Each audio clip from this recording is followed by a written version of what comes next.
Assalamualaikum warahmatullahi wabarakatuh. Perkenalkan, nama saya Amir Mahmudi, NIM L1A119085. Saya dari kelas R002, yaitu akan menjelaskan tentang pengumpulan benih. Next. Baik, di sini saya akan menjelaskan yaitu beberapa kendala yang sering ditemui pada bibit pohon tropis. Yang pertama yaitu kemiskinan relatif penggunaan benih. Sebagian besar dan meningkatkan penanaman pohon dilakukan di lahan pertanian oleh petani kecil. Banyak petani kecil yang tidak mampu atau ragu-ragu untuk membayar biaya, tetapi belum tentu terbukti memiliki kualitas yang baik. Yang kedua, kurangnya sistem distribusi yang tepat. Yang ketiga yaitu dokumentasi berkualitas buruk. Kebiasaan pertumbuhan tidak dapat diandalkan.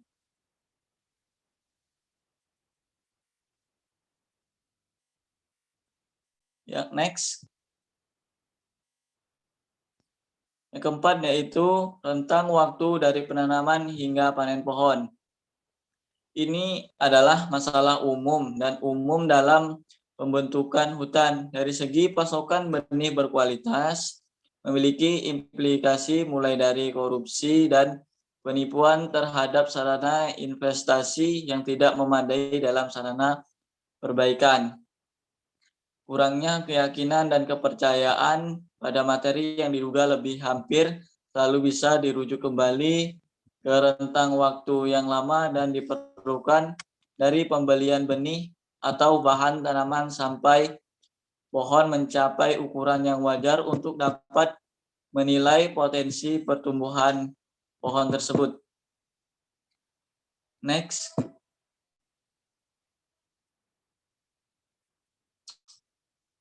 Pengumpulan dari mahkota dengan menggunakan alat bergagang panjang dan atau tangga pendek berlaku untuk banyak pohon berukuran sedang dan lebih kecil.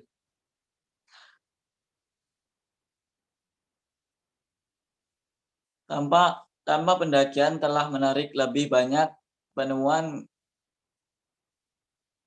tentang pertimbangan genetik tentang benih tersebut. Next.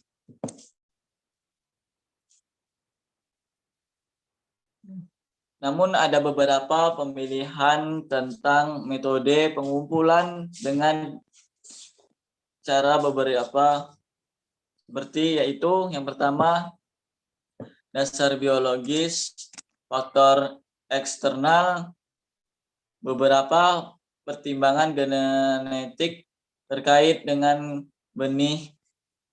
Yang keempat yaitu tujuan dan jenis koleksi. Yang keenam kemungkinan ekonomi. Next. Benih adalah bahan biologis yang menunjukkan berbagai variasi biologis dalam morfologi dan fisiologi. Benih adalah bahan reproduksi tanaman yang mengandung sifat bawaan induk. Muncul di ekosistem hutan. Benih produksi dan disebarkan demikian rupa untuk mengoptimalkan predator atau kelangsungan hidup dan bersaing dengan spesies lain.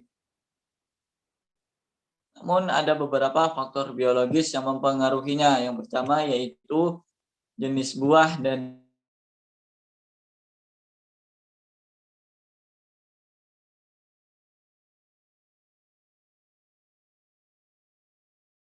biji. Yang kedua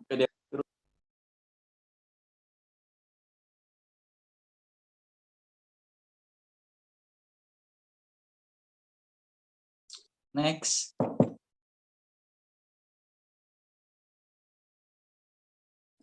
Jenis buah dan biji. Yang pertama spesies terbesar angin. Pada benih tersebut ukurannya kecil dan hambatan udara tinggi mampu mengurangi kecepatan jatuh dan dengan demikian meningkatkan waktu untuk horizontal perpindahan oleh angin.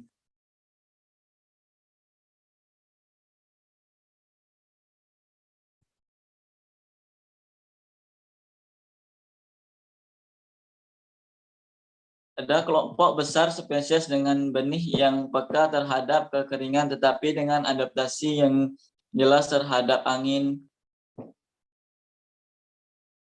Recalcitrant juga terjadi pada spesies yang terdispersi angin dalam famili lain. Misalnya itu Sterculiaceae dan Meliaceae dan Combretaceae. Benih yang tersebar angin sangat kecil. Biasanya tuh selalu ortodok.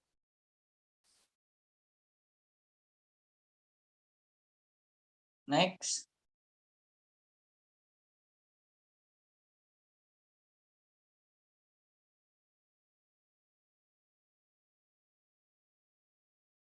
Next.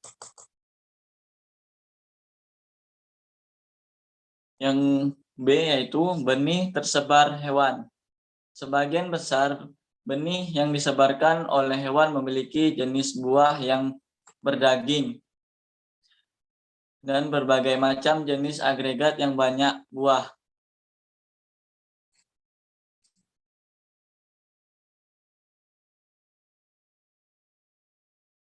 Mungkin kering atau lembab tetapi biasanya sangat mencolok penyebaran hewan. Terjadi pada Angiospermae dan Gymnospermae. Tetapi morfologi adaptasi terhadap penyebaran hewan jauh lebih luas pada Angiospermae. Buah dan biji yang disebarkan oleh hewan seringkali berukuran cukup besar dan mencolok. Umumnya yaitu buah merah atau kuning dan sering mengandung struktur perlindungan di sekitar benih. Benih yang disebarkan oleh hewan mungkin ortodok, recalcitrant, atau intermediate. Dormansi lazim pada buah berdaging berperan menghambat berkecambahan sampai setelah bubar. Struktur keras melindungi dari kerusakan karena tertelan dan merupakan cara hewan yang paling umum. Next.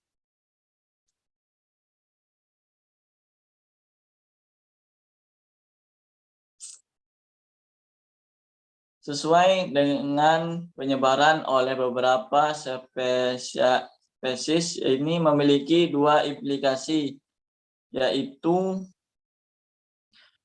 untuk pengumpulannya. Yang pertama, bahwa sulit untuk memanen cukup benih dalam satu atau dua koleksi.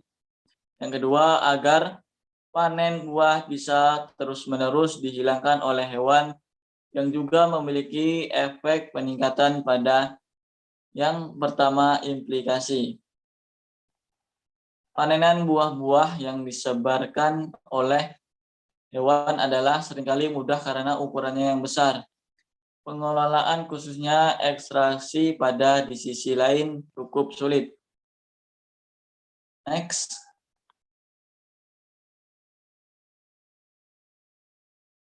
Kedua yaitu kedewasaan dan musiman. Kematangan biologis benih untuk sebagian besar spesies bertepatan dengan kesiapan untuk penyebaran karena benih biasanya tepat berkecambah ketika akan disebar. Waktu penyebaran alami atau indikasi penyebaran dapat digunakan sebagai kriteria kematangan biologis.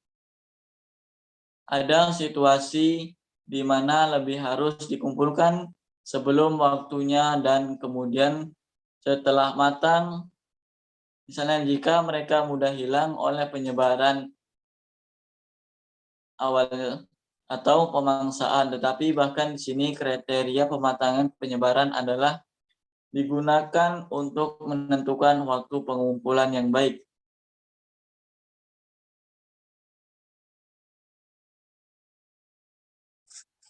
Pada dasarnya, setiap pengumpulan benih ini banyak yang dapat mempengaruhinya, yaitu sesuai dengan kondisi lingkungan yang di sekitar yang dapat merusak atau tidak berkembang baik untuk benih-benih tersebut. Baik, di sini yaitu kita lanjutkan lagi tentang bahwa benih tersebar oleh hewan itu biasanya dia memiliki buah yang besar dan bisa untuk hewan-hewan tersebut untuk main.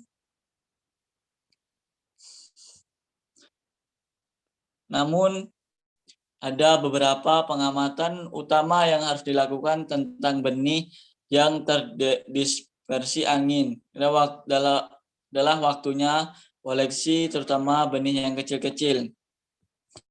Saat pengumpulan benih-benih yang kecil itu tuh dia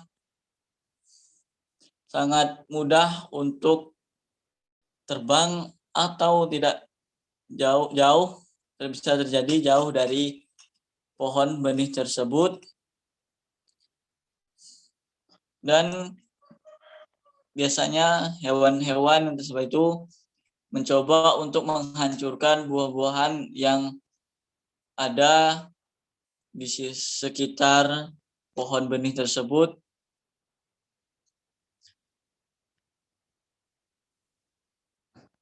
Dan cara pengumpulan benih ini dapat juga dengan menghancurkan buah-buah yang pecah atau telah jatuh dengan cara mengumpulkannya dengan biji-biji yang dapat menyebabkan sebagian besar tanaman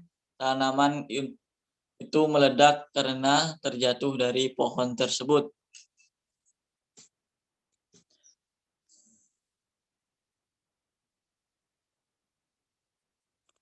Pengumpulan benih ini sebenarnya tidak sulit karena pengumpulan benih ini hanya melakukan pengamatan secara manual pada tegakan benih agar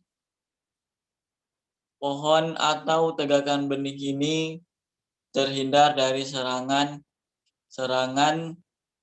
hewan atau organisme yang lain yang dapat merusak buah atau benih tersebut. Namun pada umumnya pengumpulan benih ini sangat gampang dilakukan. Baiklah, itulah yang dapat saya sampaikan. Jika ada kekurangan atau kelebihan, saya mohon maaf. Saya akhiri. Wassalamualaikum warahmatullahi wabarakatuh.